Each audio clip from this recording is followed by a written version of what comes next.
দিকে দিকে 2022 প্রাথমিক টেট উত্তীর্ণরা কিন্তু যারা এর আগে রাজপথে আসতো না তারা কিন্তু আসা শুরু করেছে। দেখুন, পরিষ্কারভাবে জানাচ্ছি, আর নরমের জায়গা নেই। এর আগে অনেকবার আমরা পর্ষদ থেকে বিকাশ ভবনে আমরা কাকুতি মিনতি করেছি, আমরা হাত জোর করে বলেছি ইন্টারভিউটা দিন, কিন্তু আজকের চাকরিহারা যোগ্য অযোগ্যদের নিয়েই সরকার ব্যস্ত। কোনোভাবেই এসএসসি নোটিফিকেশন এখন আসতো না যদি না সুপ্রিম কোর্টের অর্ডার হতো। যদি না সুপ্রিম কোর্ট থেকে অর্ডার না আসতো তাহলে মে মাস কেন, এমন মে মাস আর একটা চলে গেলেও এসএসসি আসতো কিনা সন্দেহ।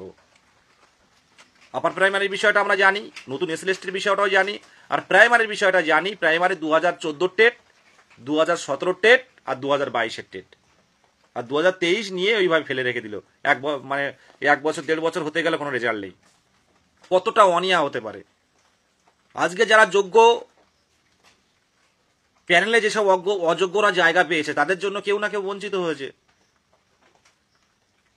জীবনে তাদের লক্ষ্যটা পূরণ করতে পারেনি। তো সেই জায়গায় দাঁড়িয়ে কারো না কারোর কেউ না কেউ ক্ষমতার অপব্যবহার করেছে, তার জন্য কিন্তু আজকে আমাদের পরিণতিটাও এই অবস্থায় এসে দাঁড়িয়েছে। আজকের আমরা 31 তারিখের অপেক্ষায় থাকবো। 31 তারিখে নোটিফিকেশনটা কিভাবে দেয়া হচ্ছে, নোটিফিকেশনের ওবিসি রিজার্ভেশন ক্যাটাগরিগুলো কিভাবে কি সংশোধন করা হচ্ছে, সে বিষয়টা লক্ষ্য রাখবো। বারবার প্রত্যেকটা জায়গায় প্রত্যেকটা রাজপথে কিন্তু আমরা বলে এসেছি যে নিয়োগের বিষয়টা আমাদের দেখা হোক। 2017 প্রাথমিক নোটিফিকেশন, নতুন করে টেট ডিএলএড যারা যুক্ত হতে পারেনি 17 পরে যারা এসেছিল, তারপর দীর্ঘ দিন কেটে গেছে। 5 বছর পর রাজ্য সরকার টেট নিয়েছে, রেজাল্ট পাবলিশ করে ইতিমধ্যে 2.5 বছর পেরিয়ে গেছে। সবাই জানে, প্রত্যেকেই জানেন ভালো করে বিষয়টা, প্রত্যেকেই, শাসক শ্রেণী থেকে বিরোধী থেকে শুরু করে নেতা মন্ত্রী প্রত্যেকেই জানে এই টেট বঞ্চিত আমাদের 2022 প্রাথমিক টেট উত্তীর্ণরা, সবাই দেখতে পাচ্ছে দিকে দিকে, কিন্তু কারোর কিছু বলার নেই যতক্ষণ না মুখ্যমন্ত্রী কিছু বলছে।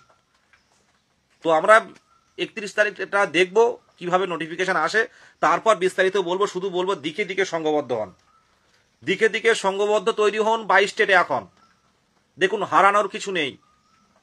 যাদের বয়স 28, 29, 30, অনেকেরই বয়স, গতকাল গেছিলাম ডিপিএসসিতে দক্ষিণ 24 পরগনা, 38, 39, 40 বছর পেরিয়ে গেছে তারা এসছে।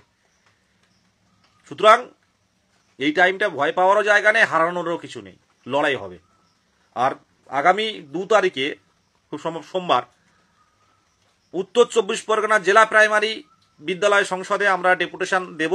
সেখানে কিন্তু বিস্তারিত একটা আলোচনা আমরা করার চেষ্টা করব। আমরা যেহেতু একটা ডেট পুলিশ সবাইকে জানানো হয়েছে, ইন্টিমেশন করা হয়েছে, উত্তর 24 পরগনার প্রত্যেক প্রাথমিক টেট উত্তীর্ণদের বলবো কানটা খুলে শুনে রাখুন, যারা এখনো পর্যন্ত রাজপথে আসেননি। আর যদি ভাবেন যে এসএসসি পরীক্ষা দেবেন তাহলে পড়া শুরু করুন, আর আসতে হবে না। অনেক কিছু দেখার বাকি আছে, সামনের দিনে আরো দেখতে পাবেন। 32,000 নিয়ে যদি কোনো সমস্যা হয় কোনো না কারণে, তখন বুঝতে পারবেন যে প্রাথমিক শিক্ষক নিয়োগ কোন অথই পাতালে চলে যাবে, আপনারা খুঁজে পাবেন না। এর আগে যদি নোটিফিকেশনটা নিয়ে আসতে পারি তাহলে মনে করবেন একটা প্রসেসে ঢুকে গেলাম, আর সমস্যা তৈরি হবে না। আগামী 2 তারিখ মানে সোমবার বারাসাত 1 নম্বর প্ল্যাটফর্ম রেল স্টেশন, প্রত্যেকটা গ্রুপে জানানো হবে বেলা 11টা, 11:30 থেকে 12টা। এই প্ল্যাটফর্মে আপনারা বারাসাত 1 নম্বর প্ল্যাটফর্ম টিকিট কাউন্টারের পাশে চলে আসবেন। ইউটিউবার যারা আছে, স্যার বা ভাই যাই বলুন না কেন, তাদেরকে বলবো একটু ডেটটা দিয়ে দেবেন। অনেকেই লাইভ শেয়ার করেন যে আগামী 2 তারিখ, জুন মাসের 2 তারিখ সোমবার উত্তর 24 পরগনার ডিপিএসসি, উত্তর 24 পরগনা জেলা প্রাথমিক বিদ্যালয় সংসদে পুরো পারমিশন ভিত্তিক, আগে থেকে চেয়ারম্যানের ডেট নিয়ে এবং পুলিশকে জানিয়ে কিন্তু আমরা এই ডেপুটেশন কর্মসূচি করছি। ছোট্ট একটা মিছিল হবে। তারপর আমরা আমাদের বেশ কিছু দাবি আছে। উত্তর 24 পরগনার শূন্যপদের অবস্থা খুব খারাপ। তো আমরা এর আগেও ডিআইয়ের সাথে কথা বলেছি, তার থেকেই চেয়ারম্যানের সাথে গতকাল দেখা হলো, আপনারা দেখেছেন। চেয়ারম্যান ডেট দিয়েছেন 2 তারিখে। 2 তারিখে কিন্তু আমরা দেখা করতে যাচ্ছি। আমাদের আশা রাখছি এই দেখাটাই আমাদের শেষ দেখা হবে।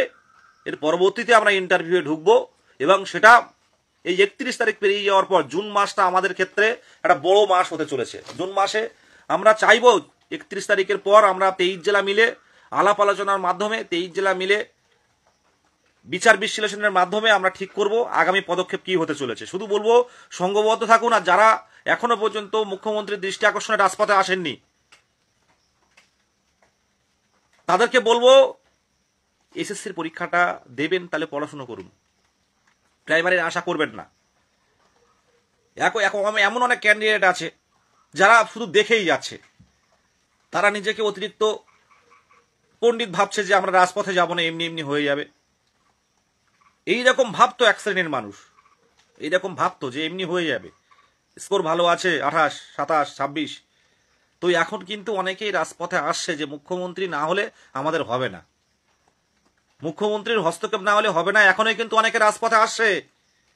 তাই যারা এখনো পর্যন্ত শীত ঘুমে যারা আছেন, ঘুমিয়ে জেগে আছেন এরকম একটা ব্যাপার, বা জেগে জেগে ঘুমাচ্ছেন যারা, তাদের উদ্দেশ্যে বলছি একটু ভাবুন।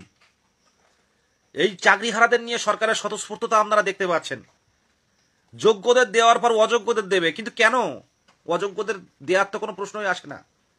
আজকে প্রতিবাদ করলে আজকে বিরোধিতা করলে আজকে বিরোধী হয়ে যাচ্ছে, এরকম একটা পরিস্থিতি। যোগ্যরা রাজপথে পড়ে আছি। 2022 প্রাথমিক টেট, এতদিন তো বসে থাকার কথা নয়। বছরে ন্যূনতম 2বার নিয়োগ, কোনো টেট পাস বসে থাকবে না। আজকে কেন বলুন তো? গায়ে জ্বর অবস্থায় ভোরবেলা বেরিয়ে এখান থেকে ডায়মন্ড হারবারে যেতে হচ্ছে, চাকরি প্রার্থীরা যাতে জোটবদ্ধ হয়, অন্তত ডেপুটেশন কর্মসূচি হয়, যদি মুখ্যমন্ত্রীর দৃষ্টি আকর্ষণ করানো যায় একটা নেতৃত্ব হিসাবে, সেখানে যেতে হলো। আস্তে আস্তে 10টা বাজলো, রাত 10টা। মানে সে কি অবস্থা, পরিশ্রম। এখান থেকে ডায়মন্ড হারবার অনেক পথ, প্রায় 300 কিলোমিটারের মতো, 250-300 কিলোমিটার যাতায়াত মিলিয়ে। তাই লোকাল ট্রেন, এদিকে লোকাল ট্রেনে প্রচন্ড ভিড় হয়। হাওড়ার লোকাল ট্রেন একরকম, আর আমাদের এই সাইডের লোকাল ট্রেনগুলো ব্যাপক ভিড় হয়, দাঁড়াতে পারবেন না, সেই অবস্থায় যেতে হচ্ছে। কেন যেতে হচ্ছে আমাদের? এই চোখের জল পায়ে ফেলে। কখনো কোর্টে ছুটতে হচ্ছে প্রশ্ন ভুল থেকে যাতে নাম্বার না বাড়ে, কখনো ওখানে ছুটতে হচ্ছে এই ট্রেনিংটা যাতে না ঢুকতে পারে। এগুলো আমাদের কেন করতে হবে? আমরা যদি রেজাল্টের পরপরই নোটিফিকেশন পেয়ে যেতাম, কোনো সমস্যা তৈরি হতো? এই দায়টা কাদের? আপনারা যারা বাড়িতে বসে খেলাগুলো দেখেন তাদের উদ্দেশ্যে বলছি, লজ্জা যদি থাকে সামনের দিনে যখন ডাক দেবো আসুন। আর 2022 প্রাথমিক টেট উত্তীর্ণ উত্তর 24 পরগনা জেলাদের বলছি, উত্তর 24 পরগনা জেলা যারা টেট পাস করে তাদেরকে বলছি, অনেকেই দেখি সব খবর রাখে, প্রত্যেকটা গ্রুপে থেকেছেন, ফেসবুক থেকে সব আপডেট পেয়ে যাচ্ছেন বলে তারা আর আন্দোলনে আসে না, যে আমার 28 স্কোর কি 22 স্কোর 27 স্কোর আমার তো এমনি দাঁড়ালেই হয়ে যাবে। তারা যদি এরকম ভাবেন, আমি বলবো দিবা স্বপ্ন দেখছেন। লড়াই হবে শেষ পর্যন্ত। যে ছেলেটা 39 বছর বয়স, যে ছেলেটা 40 বছর বয়স, সেই ছেলেটাকেও প্যানেলে নিয়ে আসতে হবে যে করে হোক। আর নতুনরাও যাতে বঞ্চিত না হয় সেটা দেখতে হবে। একটা সার্বিক স্বার্থে একটা পূর্ণাঙ্গ প্যানেলের দাবি কিন্তু আমরা রাখছি, প্রথম থেকেও বলছি। প্রত্যেকে আসুক, প্রত্যেকে লড়াই করুক। ম্যাক্সিমাম দেখতে পাচ্ছি যাদের বয়স হয়ে গেছে 28, 29, 26, 27, 25, 32, 35, 37, 39, এরাই দেখলাম যে বেশি আন্দোলনে এরা ভিড়টা বেশি করে, কারণ যাদের যন্ত্রণা আছে। আর ম্যাক্সিমাম যাদের একটু বয়স কম, তারা খেলা দেখছে বাড়িতে বসে বসে। বৃষ্টি হলে বেরোবো না, আমি অনেকের কথা শুনলি, আজ বৃষ্টি হচ্ছে আজ বেরোবো না। আস্তে আস্তে বৃষ্টি হচ্ছে, ঝিরঝিরিয়ে বৃষ্টি। আরে ভাই, ঝিরঝিরিয়ে বৃষ্টি হচ্ছে আর এখান থেকে বৃষ্টি মাথা করে ডায়মন্ড হারবারে গেছি। লড়াইটা তো একদিনে নয়। পরিষ্কারভাবে জানাচ্ছি, আগামী দিনে, হ্যাঁ, আগামীকাল এবং পরশু হচ্ছে উত্তরবঙ্গে, মানে দক্ষিণ দিনাজপুরে ডিপিএসসি হচ্ছে প্রত্যেকটা জেলায় জেলায়। দেখুন কি দরকার ছিল আমাদের এই সুদীপ গুহ ভাই, আমাদের সুভাষচন্দ্র ভাই, কি দরকার ছিল বলুন তো, জোটবদ্ধ করে করে একসাথে লড়াইগুলো করা। প্রত্যেকেই তো, সুভাষ পিএইচ ক্যান্ডিডেট, ও তো এমনি ও চাকরি পাবে। 2017 সালে 2022-এর রিক্রুটমেন্টে পিএইচ ক্যান্ডিডেট ফাঁকা ছিল। কেন লড়াইগুলো করে? কারণ ওরা পাচ্ছে না। অনেকের বাবা মারা গেছে, অনেকের আগের দিন আগে বিয়ে ছিল, অচিন্ত্যদা। গতকাল পীযুষদার কথা শুনলাম, তাই এইরকম তো প্রত্যেকেই এরকম, প্রত্যেকটা দিন তো এরকম এরকম কেউ না কেউ হারাচ্ছে। দায়টা কে নেবে বলুন তো? আর আমাদের দুর্ভাগ্য, মানবিক মুখ্যমন্ত্রী হয়েও আমাদের আমাদের কষ্টটা তিনি অনুভব করতে পারছেন না। এটা আমাদের দুর্ভাগ্য। কিন্তু এরপর কিন্তু প্রতিরোধে নামবো। আমরা 31 তারিখটা দেখে নিচ্ছি, আমি সামনে থাকবো। পুলিশ যদি গুলি করে করুক, জীবন দিয়ে দেবো। কারণ সত্যি কথা বলতে কি, বাবা মায়ের বয়স হচ্ছে, তাদের দিকে আর এইভাবে তাকানো যায় না। কতদিন বলা যায়? বারে বারে বলে আন্দোলনে গেলে, আজ আগের দিন গিয়েছিলাম, মা এসে বলল কি হলো, কিছু বললো? আন্দোলন করে করে তো গলা ভাঙিয়ে ফেলেছিস, যে গলা ভালো করে কথা বলতে পারছি না, যে এত চিৎকার করিস কেন? তাহলে দেখে তো মোবাইলে টাইলে, বাড়িতে সবাই দেখে, তো কি উত্তর দেব? প্রত্যেকে কি ভালো আছি আমরা? আজ সংসার ফেলে অনেক বোনেরা ফিরে যেতে যায়, অনেক দাদারা যায় সংসার ফেলে, বউ মানে বাচ্চাদের ফেলে তারা আন্দোলনে যাচ্ছে। কেন এগুলো? কেন এতদিন ধরে আন্দোলন কেন করতে হবে? ন্যূনতম বছরে 2বার নিয়োগ, কোনো টেট পাস বসে থাকবে না, এই কথাটাকে ভুল? শুনুন, বেশি কথা বলবো না। আগামী 2 তারিখে উত্তর 24 পরগনা জেলা প্রাইমারি বিদ্যালয় সংসদে আমরা যাচ্ছি। প্রত্যেকে আসার চেষ্টা করুন যারা উত্তর 24 পরগনা জেলায় আছেন। আর আগামীকাল উত্তর দিনাজপুরে ডিপিএসসি অভিযানে যান, যারা লাইভটা দেখবেন। আর ইউটিউবার যারা আছেন তাদেরকে বলবো লাইভ একটু লিখে দেবেন, খুব ভালো হয়। প্রত্যেকেই চেষ্টা করুন। গতকালকেও অনেকে গেছিল, এই লাস্ট 2 দিন যে ধর্না হয়েছিল সেখানেও অনেকে গেছিল। দেখুন, অনেকে আছে গ্রুপে নেই, কিন্তু ইউটিউব দেখে দেখে আসেন। প্রত্যেকের উদ্দেশ্যে বলছি, সবাই নিজের জায়গাটা কিন্তু দেখছে। চাকরি হারা যোগ্য অযোগ্য সব নিজের ফ্যামিলি, নিজের। কেউ কিন্তু আমাদের পাশে কোনোদিন দাঁড়ায়নি। আন্দোলন কিন্তু সবাই দেখে গেছে, মজা নিয়ে গেছে। প্রত্যেকে নিজের নিজের জায়গায় লড়ছে। 22 স্টেট কেন নিজের জায়গায় লড়বে না? কেন মুষ্টিমেয় হাতে গোনা কয়েকজন পথে নামবে? কম করা হয়নি তো টেট উত্তীর্ণদের জন্য? হাতে গোনা কয়েকজন কেন নামবে? কেন বারে বারে তাদের রাজপথে দেখতে হবে? প্রত্যেকের উদ্দেশ্যে বলছি, 31 তারিখ পর্যন্ত অপেক্ষা করুন।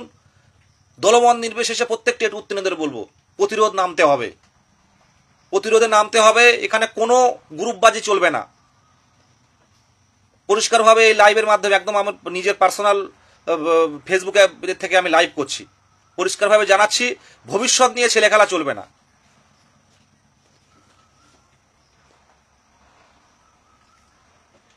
প্রত্যেকের উদ্দেশ্যে সমস্যা থাকবে, প্রতিকূলতা থাকবে, তারপরেও রাজপথে আসতে হবে। আর যদি এর মধ্যে নোটিফিকেশন আসে ভালো, না হলে কিন্তু এইভাবে আমাদের ঝুলে থাকতে হবে। কিন্তু দ্বিতীয় আপার প্রাইমারি তৈরি হবে। আপনারা কেন অনেকে জিজ্ঞাসা করেন যে পুজোর আগে হবে, এবছরও কি হবে, 26-এর মধ্যে কি হবে? কেন কথা জিজ্ঞাসা করেন 26-এর মধ্যে হবে কিনা? কেন হবে না সেটা জিজ্ঞাসা করুন। বছরে 2বার নিয়োগ, কোনো টেট পাস বসে থাকবে না। সোশ্যাল মিডিয়াতে যে কেউ যে কোনোভাবে, যে কোনো ইউটিউবে বিভিন্ন কিছু বলছে, কিন্তু যারা টেট উত্তীর্ণ সংঘবদ্ধ হন প্রত্যেকে। এই জেলা ডিপিএসসি গুলো শেষ করুন, 31 তারিখ পর্যন্ত অপেক্ষা করুন, এটুকু বলবো। ধন্যবাদ সকলকে লাইভে দেখার জন্য। আমি দেখতে পাচ্ছি না কতজন লাইভ দেখছে, তো আমি আর কথা বাড়াবো না। মানসিক পরিস্থিতি ভীষণ খারাপ। এবারে কিন্তু আমাদের মানে আন্দোলনটা কিন্তু গুরুত্বপূর্ণভাবে দেখতে হবে। সরকারের পাশে আছি থেকে আজকে সরকার আমাদের পাশে আছে কি করে বুঝো বলুন? আমরা প্রত্যেকেই পাশে না থাকলে সরকার তৈরি হয় না, সরকার নির্বাচিত সরকার তৈরি হয় না। প্রত্যেকেই আমরা পাশে ছিলাম, আর সেই সরকার নিজের দায়িত্ব থেকে সরে আসছে।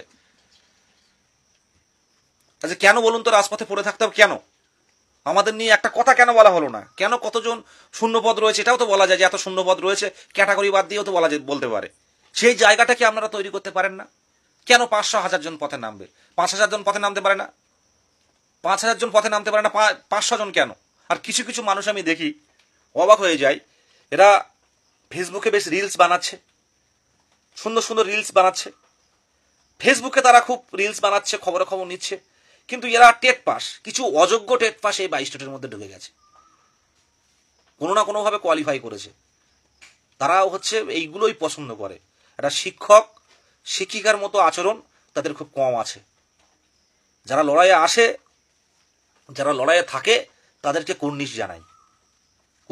আর প্রত্যেক বাবা মাকে বলবো যে ছেলে মেয়েদের পাঠান। অনেক সংখ্যালঘু পরিবার থেকে তাদের মেয়েদের কিংবা ছেলেদের পাঠান না। অনেকে শুক্রবারে নামাজ পড়তে হয় বলে আসে না। প্রত্যেকের উদ্দেশ্যে বলছি, ধর্ম থাকবে, মানুষ যতদিন বাঁচবে ধর্ম থাকবে, তার সাথে সাথেও লড়াইগুলো করার দরকার। আর সংখ্যালঘু মায়েদের বলবো, অনেকের বাড়িতে আছে আন্দোলনে পাঠায় না, গ্রুপে দেখতে পাই, তাদের উদ্দেশ্যে বলবো সেই সব মায়েদের যে দেখুন, অধিকার যখন কোনো একটা কেউ যেন অধিকার ছিনিয়ে নেয়, সেই অধিকারকে ফিরে পাওয়ার জন্য লড়াই করতে কিন্তু কোনো বাধা নেই, কোনো ধর্মে বাধা নেই। অধিকার ছিনিয়ে নিতে লড়াই করতেই হয়। তাই রাজপথে আসুন। আজকে আমার মা যদি আমাকে না পাঠাতো, আজকে আমার বাবা যদি আমাকে যদি এই পথে যদি আমি আন্দোলন করতে না নামতাম, হয়তো ঐক্যবদ্ধ হতো, কিন্তু অনেক দেরিতে হতো। কি হতো কেউ জানতো না। আমরা 1, 2 জন 3 জন করে আজকে এত বড় মানে পশ্চিমবঙ্গের মধ্যে বলতে পারি যদি সক্রিয় গ্রুপ থাকে 2022 প্রাথমিক টেট পাস ডিএলএড ঐক্য মঞ্চ। অনেক প্রতিবন্ধীরা আসছে, এদের দেখুন। অনেক মায়েরা আমার লাইভ দেখেন, আমি জানি অনেকেই বলে, অনেক মা বাবা লাইভ দেখেন। তাদের উদ্দেশ্যে বললো পাঠান। অনেকেই জেগেছে, আপনারাও জাগুন। অনেকেই জেগেছে, আপনারা জাগুন। আপনার সন্তানকে পথে পাঠান। মুখ্যমন্ত্রীর দৃষ্টি আকর্ষণের জন্য দিকে দিকে আওয়াজ তুলুন। প্রত্যেকের কাছে অনুরোধ। শুধু চাকরি হারাদের নিয়ে সরকারের স্বতঃস্ফূর্ততা, যখন খুশি তখন লাইভ করে বা চাকরি হারাদের সাথে নিয়ে বসছেন। যোগ্য অযোগ্য সবাইকে দেবেন। আর যেখানে যারা পরীক্ষা দিয়ে যারা নিজের যোগ্যতা প্রমাণ করতে পারেনি অযোগ্যদের ভিড়ে, তাদের নিয়ে তো কোনো কথা হচ্ছে না। আজকে যদি ভাতা পেতে হয়, আবারও বলছি, আজকে যদি ভাতা পেতে হয় তাহলে 2016 সালে যারা যারা পরীক্ষায় বসেছিল প্রত্যেকেই ভাতা পাওয়া উচিত। প্রতিবাদ করলে তখন বিরোধী। আজকে 2022 প্রাইমারি রিক্রুটমেন্ট বলা হচ্ছে, কাদের রিক্রুটমেন্ট করা হলো? সেই 2014 সাল 2017 যারা টেট নোটিফিকেশন ছিল তাদের। নতুন করে এই 5-7 বছরের মধ্যে কোনো নিয়োগ হয়নি নতুন করে। মুখ্যমন্ত্রী বলেছেন যে শূন্যপদ দেখাচ্ছেন, অলরেডি 20,000 সামনে রিক্রুটমেন্ট হবে নতুনভাবে, আর 80,000 শূন্যপদ আছে, তার মধ্যে ম্যাক্সিমামটাই প্রাথমিকের শূন্যপদ। আর সবচেয়ে ভালো নতুন করে পরীক্ষা নেওয়া, তার থেকে ভালো হচ্ছে নতুন করে পরীক্ষার থেকে যারা উত্তীর্ণ আছে এদের নিয়োগ করে স্কুলগুলো ভর্তি করা হোক, নতুন পোস্ট ক্রিয়েট করা হোক প্রত্যেকটা স্কুলে। তাহলে এই টেট উত্তীর্ণ যাদের মনে, প্রত্যেকের মনে একটা অসন্তোষ জাগছে, তাদের মনে অন্তত ভাববে যে না, এইবারে চাকরি পেয়ে এই সরকার আমার কাজটা দিয়েছে, ধন্যবাদ জানাবে সরকারকে। তা না হলে কিন্তু এই অসন্তোষ দিনের পর দিন বাড়বে। আজকে যে যতই বিরোধিতা করুন না কেন সরকারকে, আজকে এই আমলে যদি কেউ নিজের শিক্ষকতার পেশায় ঢুকতে পারে, একদিন হলেও কিন্তু থ্যাংক ইউটা দেবে। এটা সরকারকে বোঝা উচিত। প্রত্যেক এই টেট উত্তীর্ণ যারা আছে শিক্ষকের পেশায়, এদের আলাদা কোনো রাজনৈতিক রং হয় না। সে যেই অন্য রাজনৈতিক ফ্যামিলি পরিবার থেকে আসুক না কেন, আজকে এই সরকারের আমলে যদি স্কুলে ঢুকতে পারে, তাহলে সে কিন্তু দিনের শেষে এই সরকারকে কিন্তু একটা থ্যাংক ইউ দিলেও কিন্তু দেবে, ধন্যবাদ জ্ঞাপন করবে। এটা বুঝতে হবে। এইটুকু বলবো, কথা বাড়াবো না। অনেক লাইভ করেছি জীবনে, প্রচুর লাইভ করেছি, ঘন্টার পর ঘন্টা লাইভ করেছি। শুধু বলবো, এই জুন মাসটা কিন্তু আমরা ভেবেছিলাম আন্দোলনে যাব না, অপেক্ষা করব, কিন্তু 31 তারিখের পর আমাদের নির্ভর করছে আগামী দিনে কি হবে। তবে এবার আন্দোলন বলে নয়, আমরা যাব, সাথে সাথে আমাদের কিছু একটা বলতে হবে। আমরা উঠবো না, পরিষ্কার কথা, যেখানে হোক না কেন। প্রত্যেকে ভালো থাকবেন। আর একটাই কথা, যার 39 বছর আর যার 23 বছর, প্রত্যেকেই মেরিটে আসুক। এর জন্য চাই শূন্যপদ। অনেকেই ভাবছে যে 50,000 শূন্যপদ এখন দিলে পরে যারা ডিএলএড করছে এদের কি হবে। আমি তাদেরকে বলবো, আগে টেট পাস করুন, টেট পাস করে আসুন, তারপরে এমন কমেন্ট করবেন। ধন্যবাদ প্রত্যেককে। শরীর ভালো না, শুধু ফিজিক্যালি নয়, মানসিকভাবেও শরীর ভালো না, মানসিক মানে পরিস্থিতিও ভালো না। প্রত্যেকের উদ্দেশ্যে বলবো যে আসুন রাজপথে। নিজের বাবা মায়ের চোখের জল, নিজের পরিবারের চোখের জল, নিজের কাউকে না জানিয়ে যে কষ্ট, নিজের চোখের জলটা পড়ে রাতের বেলা, দিনের বেলা বাবা মায়ের সামনে সেটা বলতে পারেন না। সেই কষ্ট নিরাময় করতে, সেই কষ্টটাকে ভুলতে লড়াই করুন। অন্তত পক্ষে সুযোগটা আসুক, এটুকুই। প্রত্যেকে ভালো থাকবেন। শুনুন, পর্ষদ সভাপতির সাথে দেখা করুন। একবার পর্ষদ সভাপতির সাথে দেখা করবো না, আমরা পর্ষদ সভাপতির সাথে দেখা করে একই কথা বলবেন, পর্ষদ সভাপতি একই কথা বলবেন। এখানে একটা কথা আপনারা জানে বুঝতে পারছেন না, এখানে শিক্ষামন্ত্রী প্রাথমিক শিক্ষা পর্ষদ নয়, এখানে শেষ কথা বলবেন মাননীয় মুখ্যমন্ত্রী শ্রীমতী মমতা ব্যানার্জি। উনি যদি বলেন পর্ষদ কেন, শিক্ষামন্ত্রীও মানে আজ বললে, মুখ্যমন্ত্রী আজ বললে কাল নোটিফিকেশন আসবে। এখানে প্রাথমিক শিক্ষা পর্ষদ সভাপতির আলাদা করে শূন্যপদ বিকাশ ভবন থেকে নেয়ার সেই মানে কিছু কিছু লিমিটেশন থাকে। সেই জায়গা মানে হয়তো শূন্য পদ চাইতে পারে, কিন্তু শূন্য পদটা কিন্তু সরকার দেবে, এটা মাথায় রাখবেন। কোথায় কোন শূন্য পদ সেটা কিন্তু প্রাথমিক শিক্ষা পর্ষদ কিন্তু জানে না, এটা কিন্তু পুরো বিকাশ ভবনের শিক্ষা দপ্তরেই জানে। তারা শূন্য পদ দিলেই একমাত্র autonomous body West Bengal board of primary education, ওনারা স্বচ্ছতার ভিত্তিতে নিয়োগ করার চেষ্টা করবেন। কিন্তু গৌতম পাল বাবুর নিজের ব্যক্তিগতভাবে শূন্যপদ তৈরি করে রিক্রুটমেন্ট করার সে প্রসেসে উনি ওখানে যেতে পারবেন না, ওটা বিকাশ ভবনের হাতে চলে গেছে। এটা বুঝতে হবে ব্যাপারগুলো। আমরা দেখা করলে আজ বললে কাল দেখা হবে, কি বলবেন উনি? একই কথা বলবেন যে মুখ্যমন্ত্রী না বলা পর্যন্ত কি শিক্ষা দপ্তর থেকে শূন্য পদ নিয়ে আসুন, আমি নিয়োগ করে দেবো। ওনার তো একই কথা বলেন।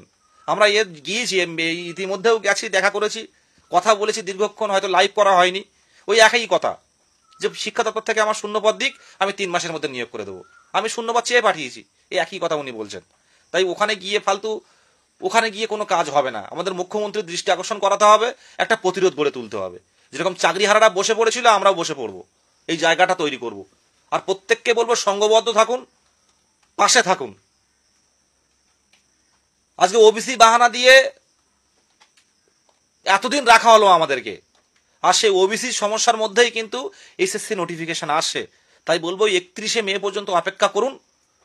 আমরা ওই 31শে মের পর আমরা ওই দিনই আলোচনা করব, নোটিফিকেশন আসার পর, যে কি করলো সরকার, কি করতে চলেছে, আমাদের নিয়ে কি সত্যি নোটিফিকেশন আসা সম্ভব নতুন প্রাইমারি টেট উত্তীর্ণদের নিয়ে। এটা দেখে তারপর পরবর্তী পদক্ষেপ নেব। ধন্যবাদ সকলকে।